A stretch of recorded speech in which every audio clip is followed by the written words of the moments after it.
नमस्कार, बहुत स्वागत आपका। मैं हूं आपके साथ मनूरा सक्सेना। नए साल में सेंट्रल गवर्नमेंट के कर्मचारियों की सैलरी और रिटायर्ड लोगों की पेंशन बढ़ सकती है। तो वहीं 1 जनवरी से सीएनजी और घरेलू पीएनजी के दाम 2 से 3 रुपए तक कम हो जाएंगे। हालांकि कई बचत योजनाओं पर ब्याज भी घट सकता है। इसके अलावा 12 लाख की कमाई टैक्स फ्री हो जाएगी। तो 2026 में होने वाले कई बड़े बदलाव के बारे में आपको हम बताते हैं। 8वें वेतन आयोग से बढ़ सकती है सैलरी। केंद्र सरकार ने 8वां वेतन आयोग लागू करने का ऐलान कर दिया है। अभी टाइमलाइन नहीं बताई गई है, लेकिन ऐसा ही माना जा रहा है कि ये जनवरी 2026 से लागू हो सकता है। सरकार का कहना है कि इसका मकसद केंद्रीय कर्मचारियों की सैलरी, पेंशन और अलाउंस को रिवाइज करना है। इससे कर्मचारियों को मिलने वाली रकम बढ़ जाएगी। मान लीजिए 7वें वेतन आयोग के हिसाब से अभी आपकी बेसिक सैलरी 35,400 रुपये है, तो इसमें डीए और एचआरए के बाद ये करीब 65,500 रुपये हो जाती है। तो वहीं 8वें वेतन आयोग के बाद ये 1,10,000 के पार हो सकती है। फिटमेंट फैक्टर क्या है?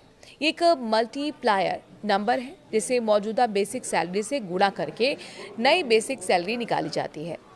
वेतन आयोग इसे महंगाई और लिविंग कॉस्ट के ध्यान में रखते हुए तय करता है। वहीं अपने दर्शकों को ये भी बता दें कि सीएनजी और घरेलू पीएनजी सस्ती होंगी। Petroleum and natural gas regulatory board यानी कि पीएनजीआरबी ने 1 जनवरी 2026 से गैस ट्रांसपोर्टेशन चार्ज को कम किया है। इसके बाद देश के अलग अलग राज्यों में सीएनजी और घरेलू पाइप्ड नेचुरल गैस यानी कि पीएनजी की कीमतें 2 से 3 रुपये प्रति यूनिट तक घट जाएंगी। आईटीआर के नए स्लैब से पैसा भी बचेगा, ये खबर आपको हम बताते हैं। दरअसल वित्त वर्ष 2025-26 के लिए न्यू टैक्स रेजिम के तहत आईटीआर फाइल करने पर अब 12 लाख रुपए तक की कमाई पर कोई टैक्स नहीं देना होगा। नौकरी पेशा लोगों के लिए 75,000 के स्टैंडर्ड डिडक्शन के साथ छूट 12,75,000 हो जाएगी। पहले ये लिमिट 7 लाख रुपए थी। टैक्स एक्सपर्ट चार्टर्ड अकाउंटेंट के मुताबिक अब जिनकी सालाना इनकम 12 लाख रुपए तक है, उनका 60,000 रुपए का टैक्स बचेगा। तो वहीं 10 लाख रुपए की इनकम वालों के 40,000 रुपये बच जाएंगे।